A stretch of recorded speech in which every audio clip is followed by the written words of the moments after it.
मधुबन के बाबा, मधुबन के बाबा मुरली वाले, आपका क्या कहना, आपका क्या कहना। ओम शांति। आज 1 सितंबर 2025 के साकार मधुर महावाक्य हैं। आज मीठे मीठे बाप दादा बोले, मीठे बच्चे, तुम्हें इस पुरुषोत्तम संगम युग पर ही उत्तम ते उत्तम पुरुष बनना है। सबसे उत्तम पुरुष है ये लक्ष्मी नारायण। बाबा ने कहा, मीठे बच्चे, तुम्हें इस पुरुषोत्तम संगम युग पर ही उत्तम ते उत्तम पुरुष बनना है और सबसे उत्तम पुरुष है ये लक्ष्मी नारायण। बाबा ने आज प्रश्न पूछा कि तुम बच्चे बाप के साथ साथ कौन सा एक गुप्त कार्य कर रहे हो। तो उत्तर में बाबा ने समझाया, आदि सनातन देवी देवता धर्म और दैवी राजधानी की स्थापना तुम बाप के साथ गुप्त रूप से कार्य कर रहे हो। बाप बागवान है जो आकर कांटों के जंगल को फूलों का बगीचा बना रहे हैं। उस बगीचे में कोई भी खौफनाक दुख देने वाली चीज़ें होती नहीं। मुरली का गीत है, आखिर वह दिन आया आज। ओम शांति। रूहानी बाप बैठ रूहानी बच्चों को समझाते हैं। समझाएंगे तो ज़रूर शरीर द्वारा। आत्मा शरीर बिगर कोई भी कार्य नहीं कर सकती। रूहानी बाप को भी एक ही बार पुरुषोत्तम संगम युग पर शरीर लेना पड़ता है। ये संगम युग भी है, इसको पुरुषोत्तम युग भी कहेंगे क्योंकि इस संगम युग के बाद फिर सतयुग आता है। सतयुग को भी पुरुषोत्तम युग कहेंगे। बाप आकर स्थापना भी पुरुषोत्तम युग की करते हैं। संगम युग पर आते हैं तो ज़रूर वह भी पुरुषोत्तम युग हुआ।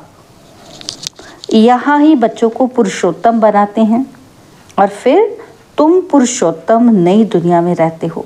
पुरुषोत्तम अर्थात उत्तम ते उत्तम पुरुष, यह राधे कृष्ण अथवा लक्ष्मी नारायण है।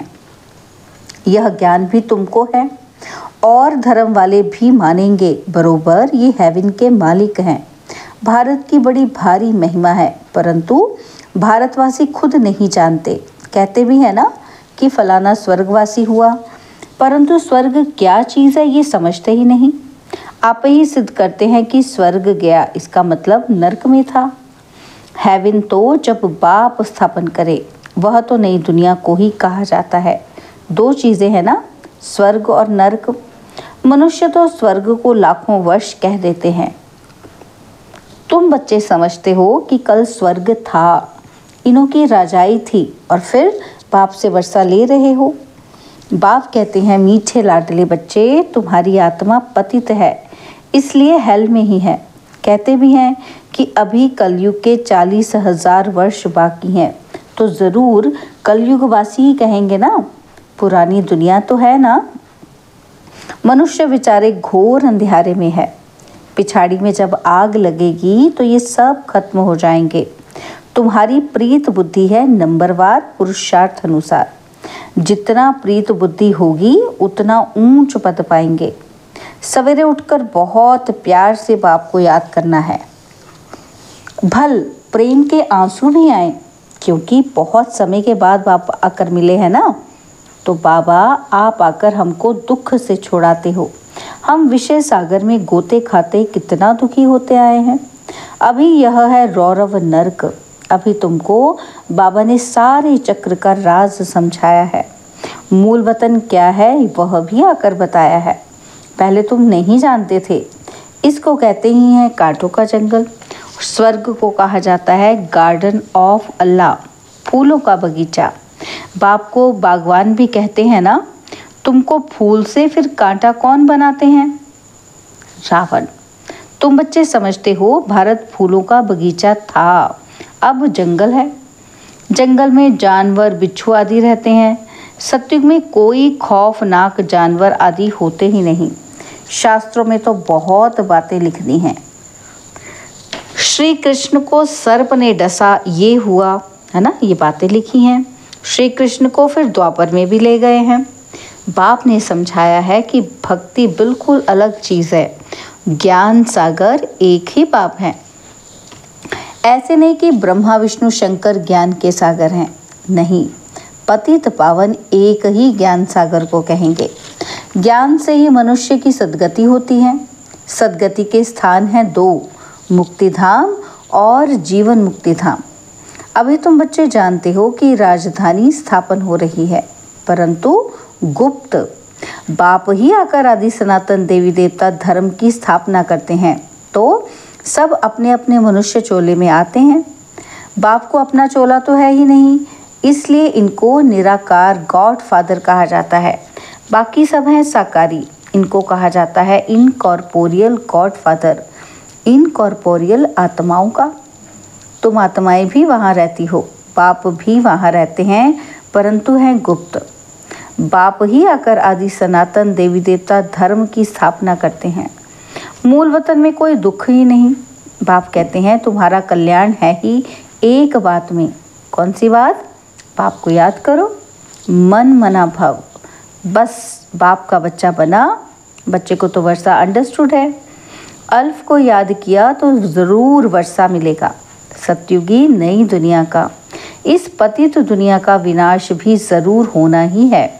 अमरपुरी में जाना ही है। अमरनाथ तुम पार्वतियों को अमर कथा सुना रहे हैं। तीर्थों पर कितने मनुष्य जाते हैं, अमरनाथ पर कितने जाते हैं? वहाँ है तो कुछ भी नहीं, सब है ठगी। सच की रत्ती भी नहीं। गाया भी जाता है ना, झूठी काया झूठी माया, तो इसका भी अर्थ होना चाहिए। यहाँ है ही झूठ, यह भी ज्ञान की बात है। ऐसे नहीं कि ग्लास को ग्लास कहना झूठ है। बाकी बाप के बारे में जो कुछ बोलते हैं वो झूठ बोलते हैं। सच बोलने वाला एक ही बाप है। अभी तुम जानते हो कि बाबा आकर सच्ची सच्ची सत्यनारायण की कथा सुनाते हैं। झूठे हीरे मोती भी होते हैं ना, तो आजकल झूठ का बहुत शो है। उनकी चमक ऐसी होती है सच्चे से भी अच्छे। तो ये झूठे पत्थर पहले नहीं थे, पिछाड़ी में विलायत से आए हैं। झूठे सच्चे साथ मिला देते हैं, पता नहीं पड़ता है। और फिर ऐसी चीज़ें भी निकली कि जिससे परखते हैं। मोती भी ऐसे झूठे निकले जो ज़रा भी पता नहीं पड़ सकता। अभी तुम बच्चों को कोई संशय नहीं रहता, और संशय वाले फिर आते ही नहीं। प्रदर्शनी में कितने ढेर आते हैं। बाप कहते हैं अब बड़े बड़े दुकान निकालो, यह एक ही तुम्हारा सच्चा दुकान है और तुम सच्ची दुकान खोलते हो। बड़े बड़े सन्यासियों के बड़े बड़े दुकान होते हैं, जहाँ बड़े बड़े मनुष्य जाते हैं। तुम भी बड़े बड़े सेंटर खोलो। भक्ति मार्ग की सामग्री बिल्कुल अलग है। ऐसे नहीं कहेंगे कि भक्ति शुरू से ही चली आई है, नहीं, ज्ञान से होती है सद्गति अर्थात दिन। और वहाँ संपूर्ण निर्विकारी विश्व के मालिक थे। मनुष्यों को ये भी पता नहीं कि ये लक्ष्मी नारायण विश्व के मालिक थे। सूर्यवंशी और चंद्रवंशी और कोई धर्म होता ही नहीं। बच्चों ने गीत भी सुना। तुम समझते हो कि आखिर वह दिन आया आज संगम का, जो हम आकर अपने बेहद के बाप से मिले। बेहद का वर्षा पाने के लिए पुरुषार्थ करते हैं। सतयुग में तो ऐसे नहीं कहेंगे कि आखिर वह दिन आया आज। वो लोग समझते हैं बहुत अनाज होगा, ये होगा। समझते हैं स्वर्ग की स्थापना हम करते हैं। समझते हैं कि स्टूडेंट का नया ब्लड है, ये बहुत मदद करेंगे, इसलिए गवर्नमेंट बहुत मेहनत करती है उन्हों पर। और फिर पत्थर आदि भी वही मारते हैं। हंगामा मचाने में पहले पहले स्टूडेंट ही आगे रहते हैं। वह बड़े होशियार होते हैं, उनका न्यू ब्लड कहते हैं। अब न्यू ब्लड की तो बात ही नहीं, वह है ब्लड कनेक्शन। अभी तुम्हारा ये है रूहानी कनेक्शन। कहते हैं ना कि बाबा हम आपका 2 मास का बच्चा हूँ। कई बच्चे रूहानी बर्थडे मनाते हैं, ईश्वरीय बर्थडे ही मनाना चाहिए। वह जिस्मानी बर्थडे कैंसिल कर देना चाहिए। हम ब्राह्मणों को ही खिलाएंगे, मनाना तो ये चाहिए ना। वह है आसुरी जन्म और यह है ईश्वरीय जन्म। रात दिन का फर्क है। परंतु जब निश्चय में बैठे, ऐसे नहीं कि ईश्वरीय जन्म मनाकर फिर जाए आसुरी जन्म में पड़े, ऐसा भी होता है ना। तो ईश्वरीय जन्म मनाते मनाते फिर रफू चक्कर हो जाते हैं। आजकल तो मैरिज डे भी मनाते हैं। शादी को जैसे कि अच्छा शुभ कार्य समझते हैं, जहन्नुम में जाने का दिन भी मनाते हैं। वंडर है ना। तो बाप बैठ ये सब बातें समझाते हैं। मनाते हैं ना हम, बर्थ एनिवर्सरी, डेथ एनिवर्सरी, फिर मैरिज एनिवर्सरी। तो बाबा यही कहते हैं। तो बाबा कहते हैं जहन्नुम में जाने का भी दिन मनाते हैं। तो वंडर है, ये बाप बैठ ये सब बातें समझाते हैं। अब तुमको तो ईश्वरीय बर्थडे ब्राह्मणों के साथ ही मनाना है। हम शिव बाबा के बच्चे हैं, हम बर्थडे मनाते हैं तो शिव बाबा की ही याद रहेगी। जो बच्चे निश्चय बुद्धि हैं उनको जन्मदिन मनाना चाहिए, वह आसुरी जन्म ही भूल जाए, ये भी बाबा राय देते हैं। अगर पक्का निश्चय बुद्धि है तो बस हम तो बाबा के बन गए, दूसरा न कोई, फिर अंतमति सो गति हो जाएगी। बाप की याद में मरा तो दूसरा जन्म भी ऐसा मिलेगा, नहीं तो अंतकाल जो स्त्री सिमरे, यह भी ग्रंथ में है ना। तो यहाँ फिर कहते हैं अंत समय गंगा का तट हो। ये सब है भक्ति मार्ग की बातें। तुमको बाप कहते हैं शरीर छूटे तो भी स्वदर्शन चक्रधारी हो। बुद्धि में बाप और चक्र याद हो, सो जरूर जब पुरुषार्थ करते रहेंगे तभी तो अंतकाल याद आएगी। अपने को आत्मा समझो और बाप को याद करो, क्योंकि तुम बच्चों को अब वापिस जाना है अशरीरी होकर। यहाँ पाठ बजाते बजाते सतो प्रधान से तमो प्रधान बने हो और अब फिर सतो प्रधान बनना है। इस समय आत्मा ही इम्प्योर है तो शरीर प्योर कैसे मिलेगा। बाबा ने बहुत मिसाल समझाए हैं, फिर भी जौहरी है ना। खाद जेवर में नहीं सोने में पड़ती है। 24 कैरेट से 20 कैरेट बनाना होगा तो चांदी डालेंगे, अभी तो सोना है ही नहीं, सब से लेते रहते हैं। आजकल नोट भी देखो कैसे बनाते हैं, कागज़ भी नहीं है। बच्चे समझते हैं कि कल्प कल्प ऐसा होता आया है, पूरी जांच रखते हैं, लॉकर्स आदि खुलवाते हैं। जैसे किसी की तलाशी आदि ली जाती है ना, तो गायन भी है, किनकी दबी रही धूल में किनकी राजा खाए। तो आग भी ज़ोर से लगती है। तुम बच्चे जानते हो, क्या जानते हैं हम। बाबा कहते हैं ये सब होना है, वो तुम बात जानते हो, इसलिए बैग बैगेज तुम भविष्य के लिए तैयार कर रहे हो। और कोई को मालूम थोड़ी है, तुमको ही वर्षा मिलता है 21 जन्म के लिए। तुम्हारे ही पैसे से भारत को स्वर्ग बना रहे हैं, जिससे फिर तुम ही निवास करेंगे। तुम बच्चे अपने ही पुरुषार्थ से आप ही राज तिलक लेते हो। गरीब निवाज बाबा स्वर्ग का मालिक बनाने आए हैं, लेकिन बनेंगे तो अपनी पढ़ाई से, कृपा या आशीर्वाद से नहीं। टीचर का तो पढ़ाना धर्म है, कृपा की बात ही नहीं। टीचर को गवर्नमेंट से पगार मिलती है, सो तो ज़रूर पढ़ाएंगे, इतना बड़ा इजाफा मिलता है। पद्मा पद्मपति बनते हो, श्री कृष्ण के पाँव में पद्म की निशानी देते हैं। तुम यहाँ आए हो भविष्य में पद्मपति बनने। तुम बहुत सुखी, साहूकार, अमर बनते हो, काल पर विजय पाते हो। इन बातों को मनुष्य समझ न सके, तुम्हारी आयु पूरी हो जाती है, अमर बन जाते हो। और उन्होंने फिर पांडवों के चित्र लंबे चौड़े बना दिए हैं। समझते हैं पांडव इतने लंबे थे, अब पांडव तो तुम हो। कितना रात दिन का फर्क है। मनुष्य को जास्ती लंबा तो होता ही नहीं, 6 फुट का ही होता है। भक्ति मार्ग में पहले पहले शिव बाबा की भक्ति होती है, वह तो बड़ा बनाएंगे ही नहीं। पहले शिव बाबा की अव्यभिचारी भक्ति चलती है और फिर देवताओं की मूर्तियां बनाते हैं, उनके फिर बड़े बड़े चित्र बनाते हैं और फिर पांडवों के बड़े बड़े चित्र बनाते हैं। ये सब पूजा के लिए चित्र बनाते हैं।